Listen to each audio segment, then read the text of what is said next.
Welcome to the Observe Day podcast, the show where we celebrate the days that matter. From holidays to meaningful observances, we bring you inspiring conversations, stories, and ideas to make each day count. Whether it's raising awareness, learning something new, or simply sparking joy, this is your space to explore the calendar in a whole new way. I'm your host, Wisdom Okonkwo, and I'm excited to share today's observance with you. Let's dive in. This October, as we recognize National Disability Employment Awareness Month, we're highlighting stories of resilience, advocacy, and inclusion in the workplace. Today's guest embodies all of that and more. Born with cerebral palsy, Win Charles has never let limitations define her. She's an author of the memoir I Win, a motivational speaker, and even a competitor in the Kona Ironman triathlon. Though her Through her podcast, The Winning Heart, and her nationwide speaking tours, Win educates audience about disabilities, accessibility, and the power of perseverance. She's also an advocate for veterans and a passionate voice for creating workplaces that empower rather than exclude people with disabilities. In today's conversation, we'll explore what true inclusion looks like, how organizations can celebrate the contributions of workers with disabilities, and how Wayne has turned her challenges into strengths that inspire countless others. Welcome to the podcast, Wayne. Thank Yeah, you. Thank you, yeah. Wisdom, for having me on. Wayne, October, as said earlier on, is Disability Employment Awareness Month. What does this month mean to you personally and professionally? Well, until you told me that on Pond Matter, I didn't realize it was Disability Employment Awareness Month. But to me, it means inclusion in the workspace. I'm actually not in the workspace as most of you know, and Wisdom actually read this out. I have a podcast called A Winning Heart. I also have a podcast called Gentle Voice, talking about mental health for women. But A Winning Heart focuses on disability awareness and disability inclusion. So to me, it means include everyone in the workplace. Don't exclude Wow. people. You've achieved so much from, writing books to competing in an Ironman. Uh, how has your journey with cerebral palsy shaped the way you see work, success, and inclusion? My journey with cerebral palsy has been an interesting one. I was a teacher for 10 years, and it's interesting you say workplace inclusion because I was a teacher for 10 years, finally gave that up during COVID. I swore I would. I'm in Arizona, in the U.S., Phoenix, Arizona.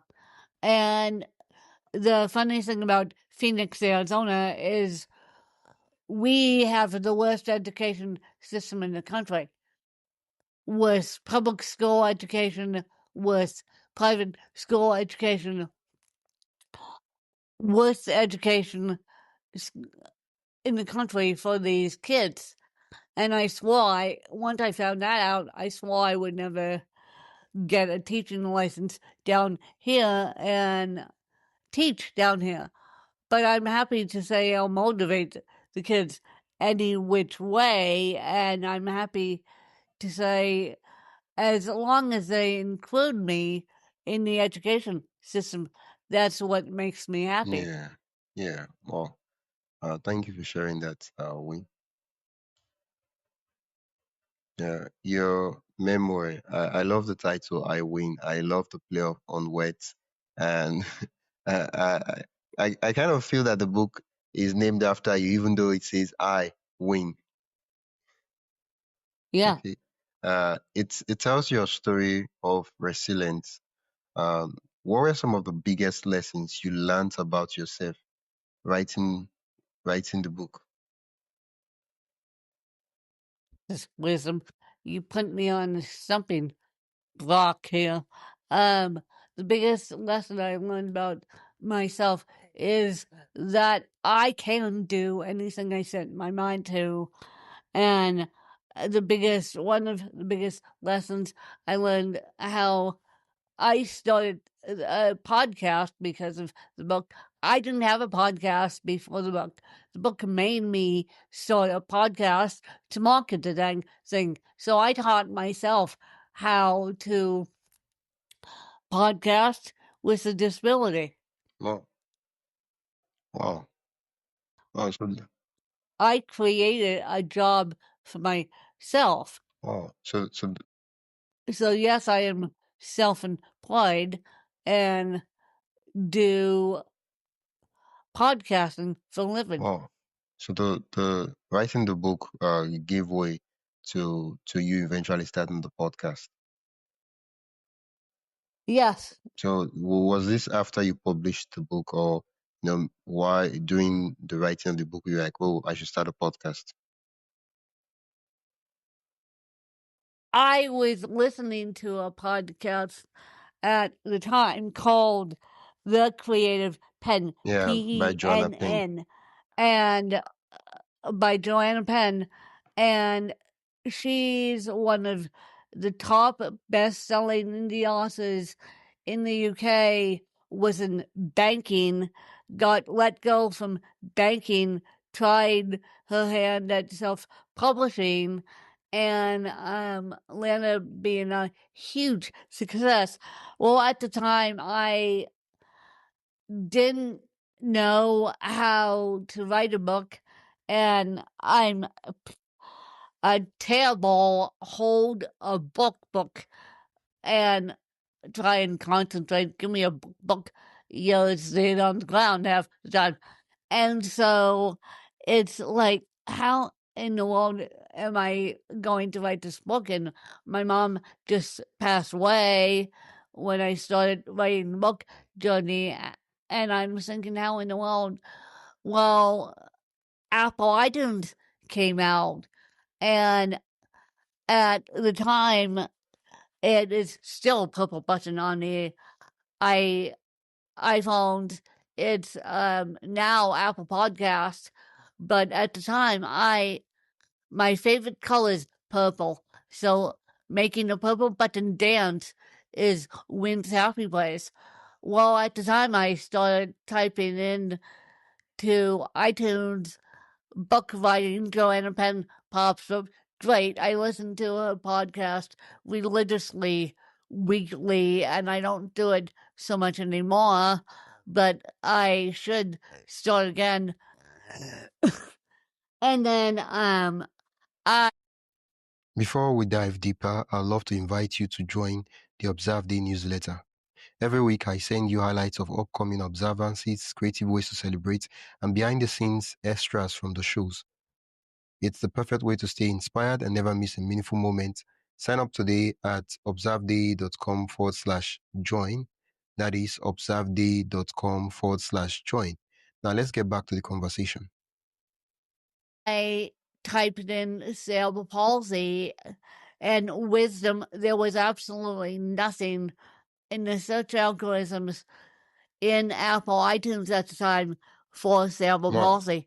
And so I thought, bingo, it's going to be my niche. But I'm going to make it interesting by interviewing people without disabilities to teach people that they have, they can do it too. And the first interview I had was actually Joanna Wow. Penn. Wow. This is such an inspiring story. Wow. Wow. I never saw that coming. It was like the first interview, I was like, okay, okay. And then you're like, wow, that's really, really fantastic. Yeah, I'm curious, are you the one producing your show? That is, are you the one doing the editing and releasing the episodes and every other thing?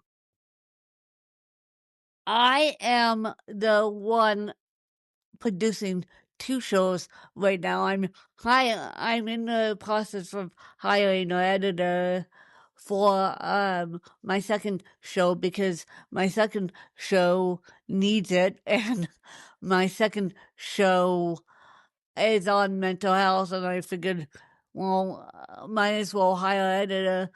But a winning heart is not edited, and and so it's not edited. And I think I'm going to change the name to a win in heart or something like that, or maybe I'll just leave it. But it's not edited. It's not produced. My second show will be lightly edited. My mental health show will be lightly edited. But yes, it's all Yeah, me. wow.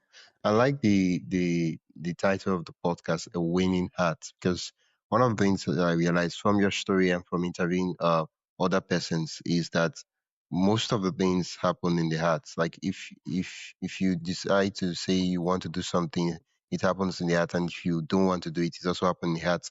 And what then happens is that we just cook up excuses for the reason why we're doing something or why we're not doing it. Yeah, yeah, Oh. exactly. You know, we were talking about workplace and inclusion. I'm curious, from your perspective, what does a genuinely inclusive workplace look like?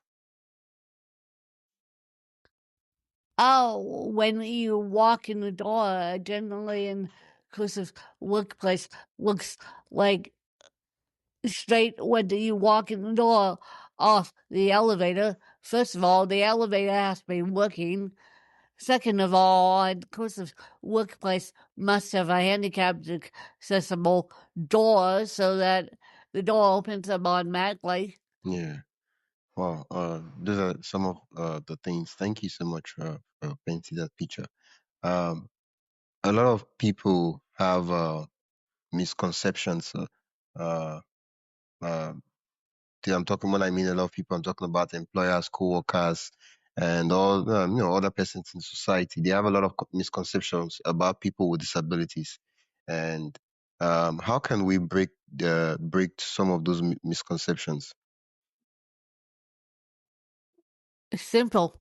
You can say hi to hi and welcome to the disabled person. It doesn't have to be this big old deal. And please, please, whatever you do, don't talk to the aide, talk to them. Mm. Wait, can you say what you said again? Because uh, the last statement, Please, please, don't whatever talk you to, yeah. please, please, whatever you do, don't talk to the aide, talk to the disabled person. Say hi in their language, even if they can't speak. Yeah. Well, thank you so much. At the beginning, I said we celebrate National Disability employ Employment Awareness Month, and for most companies, uh, what advice would you give to companies to take this idea beyond just a one-time event? That's what we celebrate in October, and voila, that's it. To make it a culture that it becomes, a culture that loves, that supports, that empowers uh, uh, people with disabilities, rather than just a one-time event where we print shirts and put stickers and all that. And like, oh yeah, Get automatic doors. Get automatic doors and make it so that the wheelchair user and the aide and the guide dog and everything else can come into the building without any hindrance. Build a ramp into your building and build, I don't care how you do it, build a ramp, get a on-meg door. I know on-meg doors are expensive, but find the funding to get on-meg doors so that the guide dog and the aide and the person with the disability could go into the cookie shop, could go into the hair salon, could go into the toy shop, could go into the flag shop, could go into and get, if you need to get a stair lift to put the disabled person on so they can go up the stairs. If you need to get an elevator, put an elevator shaft in. Make it universal design so that everyone can yeah, enjoy. yeah. Thank you so much, Win. you've spoken about overcoming abuse, grief, and adversity. Um, how have those experiences influenced the way you mentor and inspire others? Well, but I mentor and inspire others. So, sharing my story, I got abused by a family member. That family member happened to be my mom's sisters. And I say yes, sisters with a S.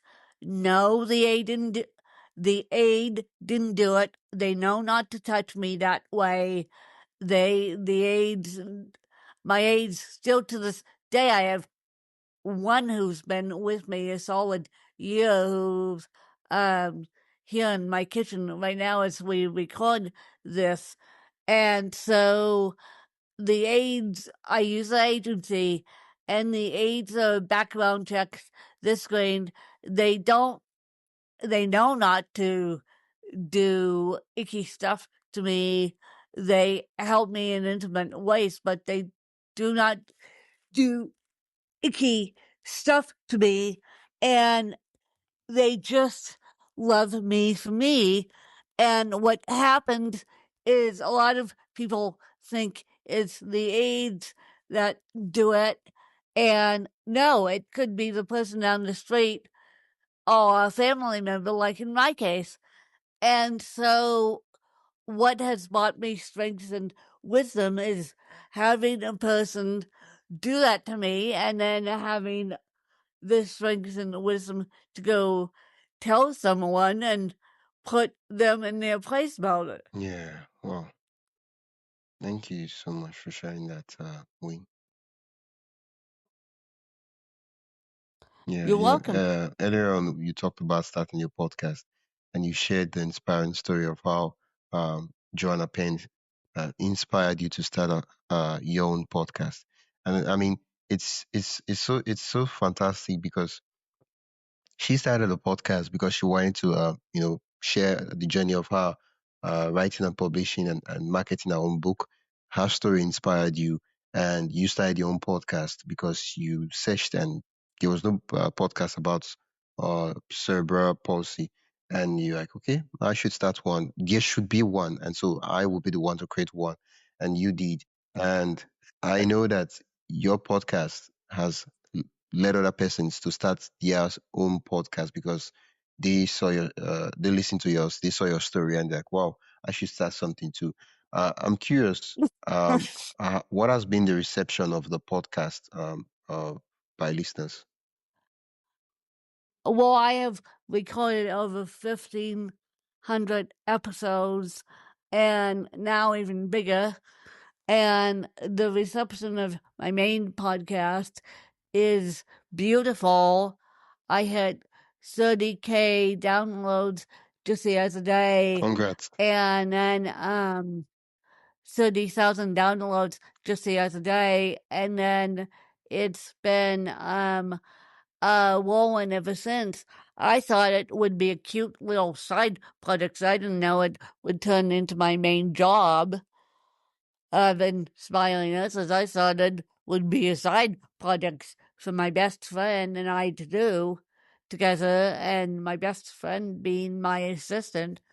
And I didn't know it would turn into my full time job. Yeah, congratulations on reaching 30,000 downloads. That is such a huge accomplishment because getting to 1,000 downloads, it's not a piece of cake, and let alone recording 1,500 Now, episodes. Wow, that's a lot. yeah. Yeah, congrats. Wow, I am I am really really inspired from you just sharing your story and going out of your way because a lot of times when I see people regarding to say, oh, I have a message to share, I want to start a podcast, right? Generally. The reason they tell me that they can't start a podcast even though they want to start a podcast is they tell me they don't know how to start a podcast, and I'm like, well, if you don't know how to start, why not just learn it? And they're like, I mean, and so when I listen to your story, and I'm like, wow, So sometimes these excuses they are just things that we create to justify the decisions we've made. Yeah, exactly. Uh, uh, on a final note, for listeners who may be living with a disability or supporting someone who is, what encouragement would you share with them today? Oh, geez, wisdom, you got me on the stumbling block again. I would encourage the caregivers, not the disabled person because we're done with that. Um, I would encourage the caregivers to look into their own respite care, whether it's getting respite care for their loved one with Parkinson's or cerebral palsy or dementia or whatever Williams disease, whatever disease it shall be, and so they can go as simply as they want to. And this will sound funny when I say this, but go take a nap or go take a shower because when it comes to disabilities, d- raising a disabled child is constant. Raising a disabled adult takes a village. I mean, they say in general, raising a child Yeah, takes a village, and I've decided raising me, and I'm 37 years old, takes a village to raise me. And it's like, so get respite care for yourself to go find yourself and go take a shower or go simply take a walk. yeah. Well, thank you so much for that advice, Wayne. Over the course of this conversation, we had a chat about two of your podcasts, The Winning Art and the second podcast. I can't remember the exact name, but that's about mental health. Would you be so kind to repeat the name of the podcast and also tell us where we can listen and also connect with you? I Winning Heart is my main podcast, and sure, and you can find my second podcast, A Gentle Voice, um, on my website, which is awinningheart.weebelize.com. And you can find me all over the place. I hang out on Podmatch. I hang out on LinkedIn. I hang out on Facebook. I hang out on, yeah. So come listen, come join the fun, come support those with disabilities, and come support women with disabilities as we break the stigma about mental Yeah, health. well, thank you so much, Wayne. It's been an absolute delight chatting with you. Thank you for starting your podcast. Thank you for accepting my invitation, Thank you, and thank you wisdom. for chatting with me. Yeah, Thank that's it for today's episode of the Observe Day podcast. Thank you for spending your time with us as we explore today's observance. If you enjoyed this episode, be sure to subscribe wherever you listen to podcasts and share it with a friend who'd love to celebrate life special days too. Don't forget to join the newsletter at observeday.com/join for more observance stories, tips, and updates. Until next time, keep finding meaning in every day.